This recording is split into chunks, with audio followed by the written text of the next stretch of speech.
नारायणं नमस्कृत्य नरं चैव नरोत्तमं देवीं सरस्वतीं व्यासं ततो जयमुदीरयेत्. ஸ்ரீமத் பாகவதத்தோடைய 10வது ஸ்கந்தத்துல இன்னைக்கு 34வது அத்தியாயம் பார்க்கணும். சுதர்சன சாப மோட்சமும் சங்கச்சூடனோட வதமும் பார்க்க போறோம். As usual, ஸ்லோகம் மீனிங் பார்த்துடலாம். சுகபிரம்மம் சொல்ற ஸ்ரீ சுக உவாச்ச ஏகதா தேவயாத்ராயாம் கோபாலா ஜாத கௌதுகாः அனோபிர நடுத்யுக்தைः பிரயயுஸ்தேம்பிகாவனம். சுகபிரம்மம் பரீட்சித்திர சொல்றாரு, ஒரு சமயம் நந்த முதலான கோபர்கள் சிவராத்திரியில் பகவான் பரமசிவனை பூஜிக்க ஆவல் கொண்டு எருதுகளை பூட்டிக் கொண்டு வண்டிகளில் அம்பிகாவனம் நோக்கி சென்றனர். அம்பிகாவனம்னு ஒரு வனம். அங்க சிவபெருமான் சிவராத்திரி அன்னைக்கு பகவான் சிவபெருமான தரிசிக்கிறதுக்காக மாடு வண்டி எல்லாம் பூட்டிக்கிட்டு, எருது மாட்டு வண்டி எல்லாம் பூட்டிக்கிட்டு எல்லாரும் கிளம்பி அங்க போனாங்க. அந்த அம்பிகாவனத்துக்கு போனாங்களாம். தத்ர ஸ்நாத்வா சரஸ்வத்யாம் தேவம் பசுபதிம் விபும் ஆனர் சுரர் ஹணை பக்தியா தேவிம் ச நிருபதேம்பிகாம். அங்க போய் அந்த சரஸ்வதி நதியில நீராடிட்டு சிவபிரகாசரான சிவபெருமானையும் அம்பிகையையும் கந்த புஷ்பாதிகளால் முறைப்படி வழிபட்டனர்.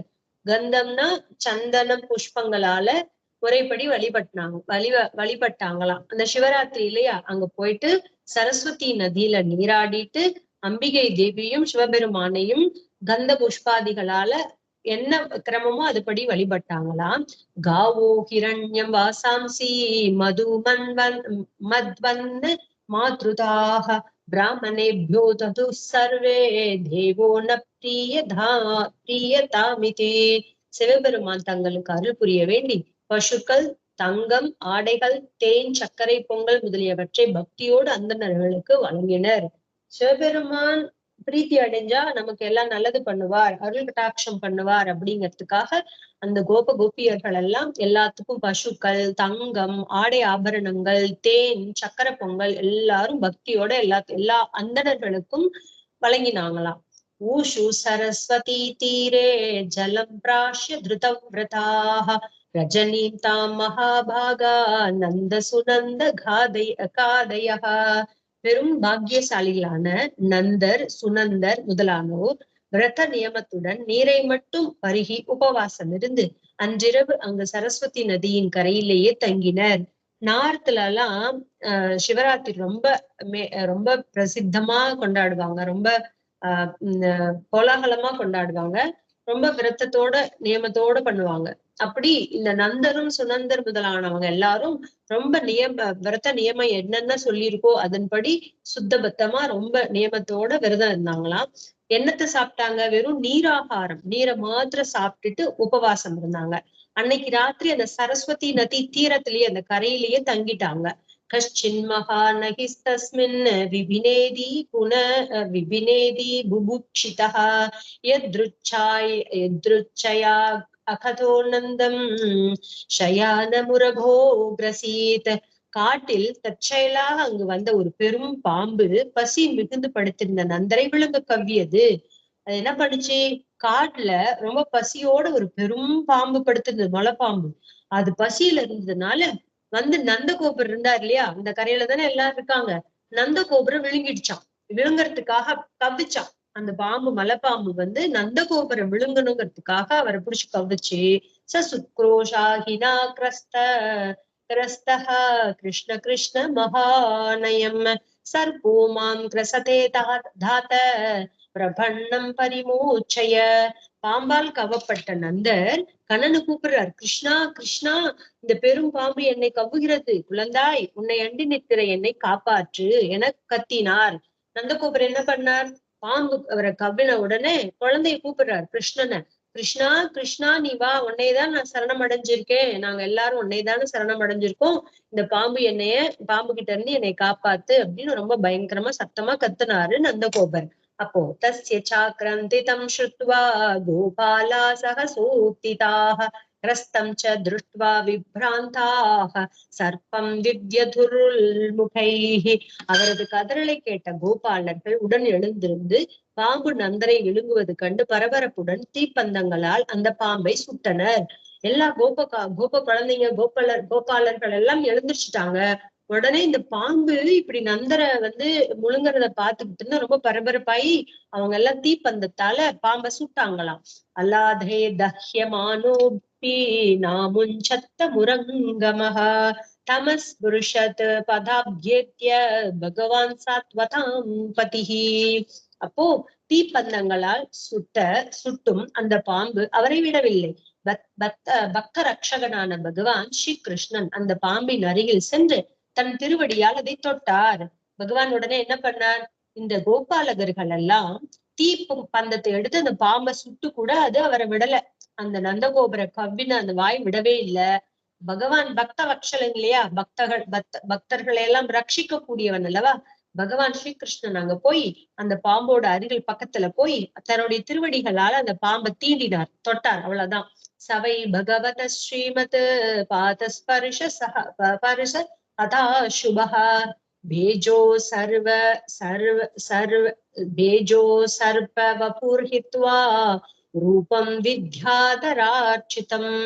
பகவான் சீர்மிக்க திருவடிப்பட்டதால், பகவானுடைய மேன்மை பொருந்திய அந்த திருவடிப்பட்டதுனால பாவம் நீங்கிய அந்த பாம்பு தன் பாம்பு உடலை விட்டு விதாதரர்களும் கொண்டாடும் அழகிய உடலை பெற்றது. இந்த பாம்புக்கு ஒரு சாப விமோச்சனம். எல்லாருமே ஒரு சாபத்தினாலதான் இந்த மாதிரி எல்லாரும் வந்திருக்காங்க. அவங்களோட பூர்வ ஜென்மத்தோட கர்ம பலன்ல தானே வந்திருக்காங்க. அப்படி இந்த வித்யாதரரான அந்த பாம்பு வித்யாதரனா இருந்துச்சு. அது என்ன பண்ணுச்சு? பகவானுடைய மேன்மை பொருந்தி அந்த திருவடியினால தீண்டப்பட்ட உடனே தன்னுடைய பாம்பு உடலை விட்டுட்டு ரொம்ப அழகான வித்யாதரர் போன்ற அழகியதான திருமேனி கிடைச்சிடுச்சு. தம பிருச்சத் ரிஷிகேஷः பிரணதம் சமுபஸ்திதம் தீப்யமானேன வபுஷா புருஷம் ஹேம மாலினம்.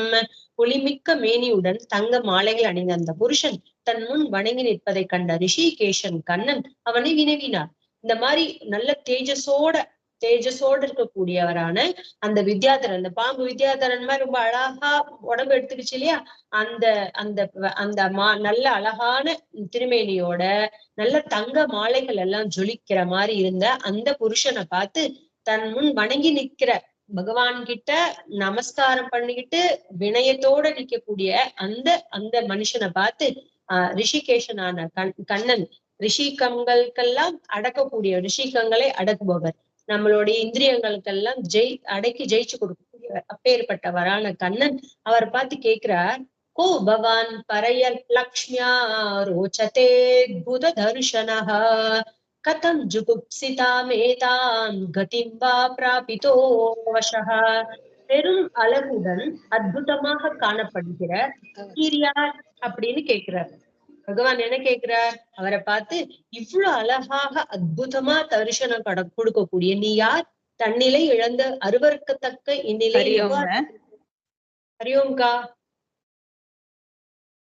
தன்னிலை இழந்து அருவருக்கத்தக்க இந்நிலையை எவ்வாறு அடைந்தீர் அப்படின்னு கேட்கிறார். கண்ணன் கேட்கிறார், இவ்வளவு அழகான உனக்கு சொரூபம் இருக்கும்போது தன்னிலை உன்னுடைய சுய ரூபத்தை விட்டுட்டு எதுக்காக நீ இப்படி அருவருக்கத்தக்க இந்த பாம்பு உடலை அடைஞ்ச அப்படின்னு பகவான் கேட்கிறார். அவருக்கு தெரியாதுதான் என்ன, நமக்காக கேட்கிறார். நமக்கு தெரியணும் இல்லையா விஷயம், எதனால இப்படி பாம்பு சரீரம் அவருக்கு கிடைச்சிச்சுங்கிறது தெரியணும் இல்லையா. அதுக்காக பகவான் வினவினார், கேட்கிறார். சர்ப்ப உவாச்ச, சர்ப்ப சொல்றது, அகம் வித்யாதர கஷ்டித் சுதர்ஷன இதி ஸ்ருதா ஸ்ரீயா ஸ்வரூப சம்பத்யா விமானேனாச்சரம் திஷா. இந்த சர்ப்பம் சொல்லுது, நானு சுதர்ஷன் என்ற புகழ்பெற்ற வித்யாதரனா இருந்தேன். அழகும் செல்வமும் செழிப்பும் மிக்க நான் ஒரு சமயம் விமானத்தில் உலகத்தை சுற்றி வந்தேன் அப்படின்னு சொல்றார். என் பேர் சுதர்ஷனன், நான் ஒரு வித்யாதரன். நான் ரொம்ப செல்வ செழிப்போட ரொம்ப அழகாகவும் செல்வ செழிப்போடும் இருந்தேன். ஒரு சமயம் நான் விமானத்துல சுத்தி வந்துட்டு இருந்தேன்னா ரிஷின் விரூபான் அங்கிரசா பிராகசம் ரூப தர்பிதா தைரியமாம் பிராபிதோ யோனிம் பிரலப்தை ஸ்வேன பாப்மனா. என் அழகு இருமாப்பால் அழகற்ற அங்கிரச கோத்திர ரிஷிகளை பரிகசித்தேன். எனது பிழையால் சிறந்த அவர்களின் சாபத்தால் இப்பிறவியை பெற்றேன் அப்படின்னு சொல்றார். இந்த அங்கிரச கோத்திரத்துல உதித்த ரிஷிகள்லாம் என்ன அளவுக்கு அழகு இல்ல. நான் ரொம்ப அழகா இருந்தேன்னா அதனால என்னோட அழகு இருமாப்பால அவங்கள நான் பரிகாசம் பண்ணினேன். என்னுடைய தப்புனால அவங்க கோபம் அடைஞ்சாங்க. நான் இந்த மாதிரி அவங்கள பரிகாசம் பண்ணேன்னா அதனால அவங்க கோபம் அடைஞ்சு அவங்க ரிஷி முனிவர்கள் இல்லையா, அதனால எனக்கு சாபம் கொடுத்துட்டாங்க. அதனால இந்த ஒரு அருவருக்கக்கூடிய ஜென்மமான இந்த பாம்பு சரீரம் எனக்கு கிடைச்சிருச்சு. இப்ப சாபத்தால் இந்த பிறவியை நான் அடைந்தேன் அப்படின்னு அந்த சர்ப்பம் சொல்லுச்சு. சாபோ மேனுகிரகாயைவ கிருதஸ்தை கருணாத்மபிஹி யதகம் லோக குருணா பதா ஸ்பிருஷ்டோ ஹதா சுபா. கருணையே வடிவான அவர்களது சாபம் என் நன்மைக்கே ஆயிற்று. ஏனெனில் உலக குருவான உமது திருவடிப்பட்டு பாவம் நீங்கினவன் ஆனேனே அப்படின்னு சொல்றார். எந்த ஒரு கெடுதல் நடந்தாலும் அதுக்கு ஒரு பின்னாடி ஒரு காரணம், ஒரு நல்ல வினை எதிர்பார்த்துக்கிட்டே இருக்கு, நமக்கு வெயிட் பண்ணிட்டு இருக்குன்னு சொல்லுவாங்க இல்லையா. ஒன்னொன்னுத்துக்கு பின்னாடி காரணம் இல்லாம காரியம் நடக்காதுன்னு சொல்லுவாங்கல்ல. அது போல இந்த மாதிரி அவர் அந்த அந்த அவங்களால சபிக்கப்பட்டதுனாலதான் பாம்பு சரீரம் கிடைச்சிச்சு. அந்த பாம்பு சரீரம் கிடைச்சதுனாலதான் அந்த பாம்புக்கே உண்டான குணத்தினாலையும் அதனுடைய குணங்களால இப்படி போய் நந்தனை தீண்டினார். அதனால பகவானுடைய திருவடி சம்பந்தம் கிடைச்சிச்சு. அதனால இன்னைக்கு திருவடிப்பட்டு அவருடைய எல்லா விதமான பகவானுடைய திருவடி சம்பந்தத்தினால சகல பாவங்களும் நீங்கினவனா நானே அப்படின்னு சொல்றாரு. கருணையே வடிவான அவர்களது அந்த மாதிரி அவங்க சாபம் கொடுத்ததுனாலதான் இன்னைக்கு எனக்கு இது நன்மையில போய் முடிஞ்சிருக்கு. ஏன்னா நீ தேவரீர் தான் ஜெகத்குரு, எல்லாத்துக்கும் மூலம் நீர் தான். அப்பேற்பட்ட தேவரோட திருவடி பாதம் ஸ்பரிசம் பட்டு இன்னைக்கு எல்லா விதமான சகல பாபங்களும் நீங்க பெற்றவனா நானேன் அப்படின்னு சர்ப்பம் சொல்லுது. தத்வாகம் துவாகம் பவதீதானாம் பிரபன்னானாம் பயாவகம் அப்ருச்சே சாப நிர்முக்தா பாதஸ்பர்ஷாத மீவகன். பாவத்தை போக்குபவரே கண்ணா, சம்சாரத்தில் பயமுற்றவர்களின் பயத்தை போக்குகிற உமது திருவடிகள் பட்டதா சாபத்திலிருந்து விடுபட்ட நான் இப்பொழுது விடை பெற்றுக் கொள்கிறேன் அப்படின்னு அந்த பாம்பு பகவான் கிட்ட நமஸ்காரம் பண்ணி அங்கிருந்து விடை பெறத்துக்கு கேக்குறது. பாவத்தை எல்லாம் போக்கக்கூடியவரான தேவரீர் கண்ணன் சம்சாரத்துல யாரெல்லாம் இந்த இந்த சம்சாரம்ங்கிற கடல், புனரப்பி ஜனனம் புனரப்பி மரணம்னு சொல்லக்கூடிய மரணம், அதுக்கப்புறம் ஜனனம் மரணம் ஜனனம் மரணம் மாத்தி மாத்தி மாத்தி பிறந்துகிட்டே இருக்கும்ல. மனுஷனாவோ இல்ல பாம்பாவோ கோழியாவோ குரங்கு ஏதோ ஒரு ஜென்மம் கிடைச்சுக்கிட்டே தானே இருக்கு நம்மளோட பாவ புண்ணியத்துக்கு தகுந்த மாதிரி. அப்படி இந்த சம்சாரத்துல பயமுற்றவர்களின் பயத்தை போக்குகிற கூடியதான உமது திருவடி பட்டதுனால சாபத்திலிருந்து விடுபட்ட நான் இப்பொழுது தேவரீர்கிட்ட நமஸ்காரம் பண்ணி விடைபெற்றுக் கொள்கிறேன் அப்படின்னு சொல்றார். பிரபன்னோஸ்மி மகாயோகின் மகாபுருஷ சத்பதே அனுஜானீஹி மாம் தேவ சர்வலோகேஸ்வரேஸ்வரஹா. அகில உலகங்களின் ஈசர்களுக்கெல்லாம் ஈசனே, தேவனே, மகா யோகியே, மகா புருஷரே, நல்லோரை காப்பவரே, உம்மை சரணடைந்தேன், எனக்கு விடைதாரீர் அப்படின்னு இந்த சர்ப்பம் பகவான நமஸ்கரிக்கிறது. தேவரீரை நான் சரணம் அடைந்தேன். தேவரீர் எப்பேற்பட்டவரு? உலகங்களுக்கெல்லாம் ஈசன்னு சொல்லக்கூடியவங்களுக்கெல்லாம் தேவரீர் தான் ஈசன். தேவர் தான் தேவன், மகா யோகி, மகா புருஷன், புருஷர்களில் உத்தமமானவன், நல்லவங்களை எல்லாத்தையும் காப்பாற்றக்கூடியவர். தேவரீரை சரணமடைஞ்சேன்னா இப்ப தேவரி எனக்கு விடை கொடுக்கணும் அப்படின்னு பகவான வினயத்தோட நமஸ்கரிச்சுக்கிறது இந்த சர்ப்பம். பிரம்மதண்டாத் விமுக்தோகம் சத்யஸ்தேச்சுத தர்ஷனாத் என்னாம கிருணன் அகிலான ஸ்ரோத்ரூணாத்மானமேவச சத்ய புனாதி கிம் பூயஹ தஸ்ய ஸ்பிருஷ்ட பதாஹிதே. பக்தர்களை கைவிட்டு விடாத மாதவா அப்படிங்கிறது மகாலட்சுமியோட கேள்வன். மகாலட்சுமி கூட இருக்கும் பொழுது பகவான் எப்பயாவது கைவிடுவானா பக்தர்களை? அதனாலதான் பக்தர்களை கைவிட்டு விடாத மாதவா, உமது திருப்பெயரை கூறுபவன் அதனை கேட்பவரையும் கூறுகிற தன்னையும் அந்நொடியிலே தூய்மைப்படுத்துகிறான் அப்படின்னு சொல்றார். இந்த சர்ப்பம் சொல்லுது, உன்னோட பகவான் தேவரீரோட திருப்பெயரை யாராவது சொல்லுவானாகில் அதனை சொல்றவனும் அந்த திருப்பெயரை சொல்பவனும் கேட்பவனும் கூறுகிற தன்னையும் அந்நொடியிலே தூய்மைப்படுத்துகிறான். அந்த க்ஷணமே தூய்மையாயிடுறது. சொல்றவனும் சரி கேட்கிறவனும் சரி அந்த க்ஷணத்திலேயே அவன் தூய்மை அடைகிறான். அப்படி இருக்க முதுபாத பரிசம் பெற்றவனை பற்றி கேட்கவும் வேண்டுமா? உன்னுடைய திருநாமத்தை சொன்ன மாத்திரத்திலேயே கேட்ட மாத்திரத்திலேயே அவனோட பாவங்கள் போகும் அப்படின்னா, அந்த க்ஷணமே போகும் அப்படின்னா, உன்னுடைய பாத ஸ்பரிசம் பெற்றிருக்கிறேனே அடியேன் என்னுடைய பாவத்தை பத்தி சொல்லணுமா? என்னை பத்தி கேட்கணுமா? எனக்கு உமது பார்வை பெற்றதுமே நான் அந்தனர் சாபத்திலிருந்து விடுபட்டேன் பகவானே அப்படின்னு இந்த சர்ப்பம் சொல்றது. இத்யனுஜ்ஞாப்ய தாசார்ஹம் பரிக்ரம்யாபி வந்தியச சுதர்சனோ திவம் யாதஹ கிருச்சானந்தஸ்ச மூர்ச்சிதஹ. இவ்வாறு கூறி ஸ்ரீகிருஷ்ணனை வலம் வந்து வணங்கி விடைபெற்ற சுதர்சனன் வானுலகம் சென்றான். நந்தரும் துன்பத்திலிருந்து விடுபட்டார். இப்படி பகவானை நமஸ்கரிச்சுக்கிட்ட அந்த சர்ப்பம் பகவானை நமஸ்கரிச்சு அவரை வளம் வந்து பிரதட்சணம் பண்ணி அங்கிருந்து அவர்கிட்ட விடை பெற்றுக்கிட்டு விண்ணுலகம் கிளம்பிச்சு. அந்த சுதர்சனங்கிற பாம்பு நந்தரும் துன்பத்திலிருந்து விடுபட்டார் அப்படின்னு சொல்றாங்க. நிஷாந்திய கிருஷ்ணஸ்ய ததாத்ம வைபவம் விரஜௌகசோ விஸ்மித சேதசஸ்ததஹ சமாப்ய தஸ்மின் நியமம் புனர்வ்ரஜம் நிருபாயயுஸ்ததத் கதயந்த ஆத்ருதாக. அரசே, பரீட்சித்து சுகபிரம்மன் சொல்றார், அரசே, ஸ்ரீகிருஷ்ணனது ஆத்ம சக்தியை நேரில் கண்ட கோகுலவாசிகள் மிகவும் வியப்படைந்தனர். எத்தனை லீலைகள் கண்ணன், எத்தனை சரித்திரம், எல்லாத்தையும் மறைமுகமாலாம் பண்ணல, டைரக்டா எல்லாத்துக்கும் காமிச்சு கொடுக்கிறார் பகவான் ஸ்ரீகிருஷ்ணர். தான் ராமாவதாரத்துக்கும் கிருஷ்ணாவதாரத்துக்கும் உள்ள வித்தியாசம். அங்க ராமன் எங்கேயுமே காட்டு கொடுக்கவே இல்லை. இங்க கிருஷ்ணன் ஒவ்வொரு க்ஷணமும் ஒவ்வொரு லீலையிலையும் தான் பரபிரம்மங்கிறத நிரூபிச்சுக்கிட்டே இருக்கிறார். அங்க ஒரு தடவை ஆசிரமத்துக்கு ரிஷி முனிவர்கள் ஆசிரமத்துல அவர் இருந்த போது அந்த இடத்துக்கு இந்திரன் வந்தாராம். இந்திரன் தேவர்களோட வரும் பொழுது ராமபிரான் வந்து லட்சுமணனோட வெளியில இருந்து உள்ளுக்கு வர வந்தவரு அங்க இந்திரனை பார்த்த உடனே பகவான் போலியாம் உள்ற வேண்டாம், நம்ம அவர்கிட்ட போய் நம்ம தரிசனம் நடக்கூடாது, 2 பேரும் மீட் பண்ணிக்க கூடாது அப்படிங்கிறதுனால அவர் போகட்டு கிளம்பி போட்டு அதுக்கப்புறம் நம்ம உள்ள போலாங்கிற மாதிரி வெயிட் பண்ணிட்டு இருந்தாங்களாம். எந்த இடத்துலயுமே தான் பரபிரம்மங்கிறத காமிச்சுக்காம இருந்தாராம். ஆனா பரபிரம்மம் அங்க வந்திருக்காரு அப்படின்னு சொன்னோன்னா அந்த இடமே நீல நிறத்துல ஆச்சான். இந்திரன் உடனே கேட்டாராம் முனிவர்கிட்ட, இங்க வந்து இப்ப இந்த இடத்துல பகவான் இருக்கார் அப்படின்னு, இங்க இருக்காரு எங்கேயோ அப்படின்னு சொன்ன உடனே ஆமா அப்படின்னு ரிஷி முனிவரும் சொன்னாராம். உன்னை மீட் பண்ண கூடாதுன்னு பகவான் இருக்கார் அப்படின்னு சொன்ன உடனே அவர் கிளம்பி போனார். அதுக்கப்புறம் வந்தாருன்னு சரித்திரம் ராமாயணத்துல. சோ அங்க எங்கேயுமே அவர் காமிச்சு கொடுத்துக்கல தன்னைய பரபிரம்மம்ட்டு. இங்க வந்து அவர் சாதாரண ஒரு மனுஷன் எப்படி வாழ்ந்து காமிக்கணுமோ அது போல வாழ்றதுக்காக ஒரு உதாரண புருஷனா வாழ்றதுக்காக ராம அவதாரம். ஆனா கிருஷ்ண அவதாரம் முழுமையாகவே சேஷ்டித்தங்களுக்காகவும் அவர் வந்து தன்னுடைய பரபிரம்ம ஸ்வரூபத்தை நிலைநாட்டுறதுக்காகவும் அந்த அவதாரம். அதுலதானே சொல்லிக்கிறார், நான் தான் பரபிரம்மம், என்னை பாரு, எனக்குள்ள எல்லாத்தையும் பாருன்னு விஸ்வரூபத்துல கூட சொன்னார் இல்லையா பகவான். அது போல இந்த இடத்துல பகவான் பண்ண அத்தனை சேஷ்டித்தங்களையும் பார்த்து ஆச்சரியப்படுறாங்க இந்த கோகுலவாசிகள் எல்லாம். கிருஷ்ணனோட ஆத்ம சக்தி, அவருக்கு இருக்கிற எப்பேற்பட்ட சக்தி, அதெல்லாம் டைரக்டா கோகுலவாசிகள் எல்லாம் பார்த்து ஆச்சரியம் அடைகிறாங்க.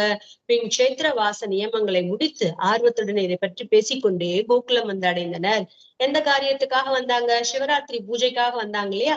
அந்த கஷேத்திர வாச நியமங்களை எல்லாம் முடிச்சுட்டு ஆர்வத்தோட சந்தோஷமா குதூகலத்தோட பகவானுடைய இந்த சேஷ்டித்தங்களை எல்லாம் வாயார பேசிக்கிட்டே அங்க இருந்து நடந்து கோகுலத்துக்கு வந்து சேர்ந்துட்டாங்க. கதாச்சித கோவிந்த ராமச்சாத்புத விக்ரமஹா விஜஸ்ரதூர்வனேராத்யாம் மத்யௌகௌ பிரஜயோஷிதாம். பிருந்தாவனத்துல ஒரு நாள் ராத்திரி அற்புத ஆற்றல் படைத்த பலராமனும் ஸ்ரீகிருஷ்ணனும் கோபியர்களின் நடுவில் நின்று கொண்டு விளையாடினார்கள். ஒரு நாள் ராத்திரியில பிருந்தாவனத்துல அற்புதமான செயல்கள் செய்யக்கூடியவர்களான ஆற்றல் படைத்தவர்களான பலராமனும் ஸ்ரீகிருஷ்ணரும் கோபியர்களுக்கு நடுவுல நின்றுட்டு விளையாடிட்டு இருந்தாங்களாம். உபகீயமானௌ லலிதம் ஸ்ரீ ஜனைர் பக்த சௌஹிருதைஹி ஸ்வலங்கிருதானு லிப்தாங்கௌ ஸ்ரக்வினௌ ரஜசோம்பரௌ. அவ்விருவரும் பட்டாடை உடுத்தி பூமாலை அணிந்து உடலில் நறுமணம் பூசி நன்றாக அலங்கரித்துக் கொண்டிருந்தனர். அவர்களிடம் அன்பு கொண்ட கோபியர் அவர்களை பற்றி இனிமையாக பாடினர். இப்படி ராமகிருஷ்ணாதிகள் 2 பேரும், ராமன் பலராமன் இந்த இடத்துல, ஓகே, இப்படி பலராமனும் கிருஷ்ணனும் அழகா பட்டாடை உடுத்திக்கிட்டு பூமாலை அணிஞ்சுக்கிட்டு நல்ல நறுமண பூச்சிகள் எல்லாம் பூசிக்கிட்டு தங்களை ரொம்ப அழகா அலங்கரிச்சுக்கிட்டு அந்த கோபியர்களுக்கு நடுவுல இருந்தாங்களா. கோபியர்கள்லாம் ரொம்ப அன்போடு அவங்கள பத்தி பாடினாங்களாம், இனிமையா பாடினாங்களாம். நிஷாமுகம் ஆனயந்தாவுத் இதிதோடு பதாரகம் மல்லிகா கந்த மத்தாலி ஜுஷ்டம் குமுத வாயுனா ஜகது சர்வ பூதானா மனஸ்ரவண மங்களம் தௌ கல்பயந்தௌ யுகபத் ஸ்வர மண்டல மூச்சிதம். சந்திரனும் நட்சத்திரங்களும் அழகாக உதிக்க ஆம்பல் பூக்களின் மீது தவழுகிற மணமிக்க தென்றல் வீச மல்லிகையின் நறுமணத்தால் கவரப்பட்ட வண்டுகள் ஆனந்தத்துடன் சுற்றி வர விளங்கும் அம்முன்னிரவை புகழ்ந்து கண்ணனும் பலராமனும் ஸ்வரங்களில் ஏற்ற இறக்கங்களோடு அங்குள்ள அனைத்து பிராணிகளின் மனதிற்கும் செவிக்கும் இன்னமுதமென அழகாக பாடினர்.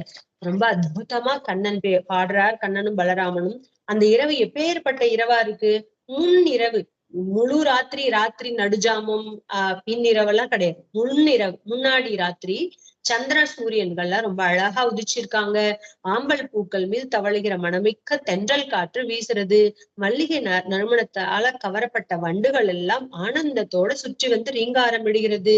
அழகான அந்த முன்னிரவில முன்னிரவை புகழ்ந்து அந்த அழகான இரவையும் புகழ்ந்து கண்ணனும் பலராமனும் ஸ்வரத்தோட ஏற்ற இறக்கங்களோட அங்குள்ள பிராணிகள் எல்லாம் மனதை பறிகொடுக்கிற அளவுக்கு செவிக்கு இன்னமுதமாக இருக்கும்படியாக அழகாக பாடினார்களாம் ராமனும் கிருஷ்ணனும், பலராமனும் கிருஷ்ணனும். கோபியஸ்தத்கீதமார்கண்ய மாகர்ண்ய மூச்சிதானா விதன்றுப சம்சத்துகூலமாத்மானம் சத்தகேஷ ஸ்ரஜம் ததா. அரசே, அந்த கீதத்தின் இனிமையில் மயங்கி மெய்மறந்த கோபிகைகள் தங்கள் ஆடை நழுவதையும் கூந்தல் கட்டவிழ்ந்து பூமாலை சிதறுவதையும் கூட உணரவில்லை. அந்த கோபிகைகள் எல்லாம் அப்படியே மெய்மறந்து போய் கண்ணனுடைய அந்த கானாமிரத்தை பருகிட்டு இருக்காங்க. அப்ப அவங்க மெய்மறந்ததுனால அவங்க சரீரத்துல இருந்து ஆடை நழுவுறது, கூந்தல் அவல்றது எதையுமே அவங்களுக்கு தெரியல. அப்படியே மெய்மறந்து போய் உணர்ச்சி இல்லாம கேட்டுட்டு இருக்காங்க. ஏவம் விக்ரீடதோ ஸ்வைரம் காயதோ சம்பிரமத்தவத் சங்கசூட இதி க்யாதோ தனதானு சரோவ்யகாத். இவ்வாறு இருவரும் மனம் நெகிழ்ந்து வெளி உலக உணர்வின்றி ஆடி பாடி விளையாடும் போது குபேரனின் பணியாளான சங்கச்சூடன் என்பவன் அங்கு வந்தான். இது எதுக்காக இப்படி சொல்றாங்க மெய் மறந்து அப்படின்னா, நம்ம எந்த ரூபத்துல வேணாலும் பகவானை இப்படித்தான் சேவிக்கணுமா. எப்படி மெய் மறந்து, நம்மள மறந்து நம்மளுடைய சிந்தனை எல்லாம் பகவான் கிட்ட ஈடுபடணும். அது என்னவா வேணா இருக்கலாம். நீங்க பாட்டு பாடி பகவானை சந்தோஷப்படுத்தி அதுல லயிச்சு போய் பகவான் கிட்ட இருக்கலாம் மெய் மறந்து. இல்ல நடனமாடி பகவானே நினைச்சுக்கிட்டு உங்களை மறக்கலாம். இல்ல தியானம் யோகம் இந்த மாதிரி பகவானை பண்ணலாம். இல்ல ஒரு கதை படிக்கிறோம், கதை மூலியமா இருக்கலாம். இல்ல பகவானுடைய அழகை சேவிச்சுட்டு நம்மள மறந்து பகவானே நினைக்கலாம். இப்படி எதா இருந்தாலும் தன் நிலை மறந்து பகவானோட நிலையில இருந்து அவரை நம்ம அனுபவிக்கும் பொழுதுதான் நம்மளுக்கு ஒரு நல்ல முக்தி கிடைக்கும்னு சொல்லுவாங்க. அது போல இப்படி இவங்க பண்ணிட்டு இருக்காங்களா. இப்படி வெளி உலக உணர்வின்றி ஆடிப்பாடி விளையாடும் போது குபேரனோட பணியாளர்கள் சங்கச்சூடன் என்பவன் அங்கு வந்தானாம். தயோர் நிரீக்ஷதோ ராஜன் ஸ்தன்னாதம் பிரம்மதாஜனம் க்ரோஷந்தம் காலயாமாச திஸ்யுதிச்சாம சங்கிதா. அப்ப சுகபிரம்மன் பரீட்சித்துல சொல்ற அரசே, அவன் பலராமனும் ஸ்ரீகிருஷ்ணனும் பார்த்து கொண்டிருக்கும் போதே அவர்களை அண்டி நிற்கிற பெண்களை சிறிதும் அச்சமின்றி வடக்கு நோக்கி இரட்டிச் சென்றான். இதை கண்டு கோபிகைகள் கதறினார்கள். இவங்க எல்லாம் கண்ணனும் பலராமனும் பார்த்துட்டு இருக்கும் போதே அங்க வந்து அந்த குபேரனோட பணியாட்கள் அந்த பொண்ணுங்களை எல்லாம், அந்த கோபிகை பெண்கள் எல்லாம் கொஞ்சம் கூட வெக்கமும் இல்லாம பயமும் இல்லாம, கண்ணன் பலராமன் இருக்காங்களேங்கிற பயம் கூட இல்லாம அவங்கள விரட்டிக்கிட்டே வடக்கு பக்கம் நோக்கி போறான். ஏன்னா குபேரமூல வடக்கு தானே, அந்த பக்கத்துல விரட்டிட்டு ஓடுறான். அப்போ இதை பார்த்து கோபிகள், அந்த கோபி பெண்கள் எல்லாம் கதறாங்க. மத்த போறவங்க விரட்டிட்டு போறாங்க. அப்ப எல்லாரும் கத்துறாங்க அந்த கோபி பெண்கள் எல்லாம். க்ரோஷந்தம் கிருஷ்ணர் ஆமீதி விலோகேஸ்வரி स्वपरिग्रहम् यथा कातस्युनाक्रस्ता भ्रातरावन् वदाम. திருடர்கள் திருடிய பசுக்களை விரட்டி ஓட்டி செல்வது போல தங்கள் அன்பு குகந்த கோபியர்களை சங்கச்சுடன் துரத்தி கொண்டு செல்வதையும் அவர்கள் கிருஷ்ணா ராமா என்று கதறுவதையும் கண்ட ஸ்ரீகிருஷ்ணனும் பலராமனும் அவனை பின்தொடர்ந்து ஓடினார்கள். திருடர்கள் எப்படி அபகரிச்ச பொருள்களை எடுத்துக்கிட்டு பசுக்கள் எல்லாம் ஓட்டிட்டு ஓடுவாங்களோ, ஓட்டமா ஓடுவாங்கல்ல, அது போல இந்த சங்கசூடன் இந்த கோபிகைகள் யாரு ரொம்ப பிரியமான கோபிகைகள் இல்லையா கிருஷ்ணனுக்கும் பலராமனுக்கும், இந்த கோபிகை எல்லாம் துரத்திட்டு போறத பார்த்துட்டு அந்த அதுங்க வேற அந்த கோபி பெண்கள்லாம் வேற கத்துறது, கிருஷ்ணா ராமான்னு கத்துறது. அதை பார்த்துட்டு இவங்களும் கிருஷ்ணனும் பலராமனும் அவங்கள பின்தொடர்ந்து ஓடுறாங்க இந்த பொண்ணுங்களை காப்பாத்துறதுக்காக. மா வைஷ்டேத்ய பயாராவோ ஷாலஹஸ்தௌ தரஸ்வினௌ ஆசேததுஸ்தம் தரசா துவரிதம் குஹ்யகாதமம். சால மரத்தை கையில் ஏந்தி மிக்க வேகத்துடன் பயப்படாதீர்கள் என்று உரக்க கத்திக்கொண்டு ஓடி விரைவில் சங்கசூடனை அடைந்தனர். பகவான் என்ன பண்ணார்? ஷால விருட்சம்னு ஒரு மரம், அந்த மரத்தை புடுங்கி கையில ஏந்திக்கிட்டார். பயப்படாதீங்க நான் இருக்கேன்ல, உங்களை காப்பாத்திடுவேன் அப்படின்னு சொல்லி பகவான் ரொம்ப சத்தம் போட்டுட்டே அந்த மரத்தை புடுங்கி எடுத்துட்டு ஓடி போய் சீக்கிரமா அவனை பிடிச்சிட்டார், சங்கசூடனை பிடிச்சிட்டார். சவீக்ஷ்ய தாவனு பிராப்தௌ கால மிருத்யு யுவோத்விஜன் விஸ்ருஜ்ய ஸ்ரீ ஜனம் மூடஹ பிராத்ரவஜ்ஜீவிதேச்சயா. காலனும் யமனும் சேர்ந்து வந்தால் போன்றிருந்த அவர்களை கண்டதும் சங்கச்சூடன் நடுங்கி உயிர் பிழைக்கிற ஆசையால் கோபியரை விடுத்து ஓடினான். இப்படி 2 பேரும் வந்திருக்காங்களா? யார் 2 பேரும்? பலராமனும் ஸ்ரீகிருஷ்ணனும் எப்படி வந்திருக்காங்க? காலம் முடிஞ்சா தானே யமதர்மராஜா வருவார் கூட்டிட்டு போறதுக்கு. அவனுக்கு காலமா பலராமனும் பகவான் கிருஷ்ணனும் யமனும் 2 பேர் சேர்ந்து வந்தது போல வந்திருக்காங்களாம். அதை பார்த்து இவன் ரொம்ப நடுங்கி போயிட்டான் இந்த சங்கச்சூடன். உயிர் பிழைச்சா போதுங்கிற ஆசையில இந்த கோபிகைகளை விட்டுட்டு ஓடுறானாம். தமன் வதாவத் கோவிந்தோ யத்ர யத்ர தாவதி ஜிஹீர்ஷுஸ்தச்சிரோ ரத்னம் தஸ்தௌ ரக்ஷன் ஸ்திரியோ பலஹ. அவனது தலையில் ரத்னத்தை பறிக்க எண்ணிய பகவான் அவன் ஓடும் இடங்களெல்லாம் பின்தொடர்ந்து ஓடினார். பலராமன் கோபியரை காத்து நின்றார். கோபிகைகளை பலராமன் பார்த்துக்கிட்டு நிக்கிறார், பாதுகாப்பா வச்சுட்டு நிக்கிறார். பகவான் கிருஷ்ணன் என்ன பண்றார்? அவனை துரத்திக்கிட்டே ஓடுறார். அவங்களுக்கு எல்லாம் வித்தியாசமா அவங்களுடைய தலையில ரத்தனங்கள் இருக்கான், அதை பறிக்கணும் அப்படிங்கிறதுக்காக பகவான் பின்னாடி ஓடுறாரு. அதை புடுங்கினாதான் அவங்களை அடக்கினதா அர்த்தம் ஆகும் அப்படின்னுங்கிறதுனால பகவான் அவனை பின்தொடர்ந்து அந்த சங்கசூடனை பின்தொடர்ந்து ஓடுறார். இவங்க கோபியர்களை பாதுகாப்பா பலராமன் நிக்கிறார். அரசே அவிதூர இவா ஏத்ய சிரஸ்தஸ்ய துராத்மனஹ ஜஹார முஷ்டி நைவாங்க சஹச்சூடாமணி விபுஹு. அரசே, ஸ்ரீகிருஷ்ணன் துஷ்டனான அவனது அருகில் சென்று முஷ்டியால் தலையில் குத்தி சூடாமணியுடன் அவன் தலையையும் பறித்தார். சூடாமணி அப்படிங்கிற ஒரு விதமான ரத்னத்தை அவன் தலையில வச்சிருக்கான். அவனை ஓங்கி முஷ்டியால ஒரு அடி அடிக்கிறார் பகவான், குத்துறார். அவன் உடனே அவனோட சூடாமணியை அவன் தலையில இருந்து பறிச்சுக்கிட்டார் பகவான். சங்க சூடம் நிகத்யைவம் மணிமாதாய பாஸ்வரம் அக்ரஜாயா ததாத் பிரீத்யா பஷ்யந்தீனாஞ்ச யோஷிதாம. இவ்வாறு சங்கசூடனை கொன்று ஒளிமிக்க அந்த ரத்னத்தை எடுத்து கோபியர் பார்த்து கொண்டிருக்கையில் அண்ணனிடம் அன்புடன் தந்தார். சங்கச்சூடன் இப்படி அவனுடைய ரத்னம் தலையில சூடின அந்த ரத்னத்தை பறிச்சுட்டு அப்படின்னு அவனை அடக்கிட்டதா அர்த்தம். அவனுடைய அகங்காரத்தை அடக்கிட்டதா அர்த்தம். அதை பறிச்சிட்டு கோபியர்கள் எல்லாம் பார்த்துக்கிட்டு இருக்கும் பொழுதே அன்போடு தன்னுடைய அண்ணன் கிட்ட கொண்டு கொடுத்தாராம் பகவான் ஸ்ரீகிருஷ்ணன். இதோட ஸ்ரீமத் பாகவத மகா புராணத்துல 10வது ஸ்கந்தத்துல 34வது அத்தியாயம் முடிகிறது. इति श्रीमद्भागवते महापुराणे पारमहंस्यां संहितायां दशमस्कन्धे पूर्वार्धे शङ्खचूडवधो नाम 34ोऽध्यायः। सर्वं श्रीकृष्णार्पणमस्तु।